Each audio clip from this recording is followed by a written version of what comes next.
हां sir, regarding खंयच्या कोणाचे केस जर चालू आसा कोर्टान आनी ताका जर त्या रेग्युलरायज करूंक जाय तें घर, जाल्यार तेणी कितें करचें सर? म्हणजे कोर्टान आसतना ताका जर स्टे हाडले जाल्यार मागीर तेणी हे प्रोसेस कसो करपाची फुडें तें मातशें कळूंक जाय सर.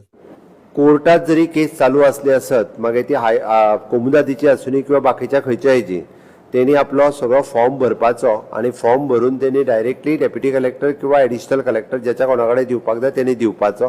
कांयच हरकत ना, कारण आमी कोर्टांतल्यो सगळ्यो एक्झिस्टींग केसीस ज्यो आसा त्यो ऑलरेडी आमी सरकाराच्या वतीन निवेदन कोर्टात केल्लें आसा की आमी नवीन कायदो हाडला, त्या खातीर ह्या केसी जो पर्यंत फायनलायज जायना तो पर्यंत तुम्ही त्याचेर निर्णय घेवचो न्ही म्हणून.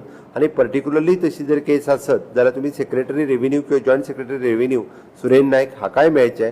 आमी एजी कडल्यान ताका जो सपोर्ट कोर्टात करपाक जाय तोय करतले.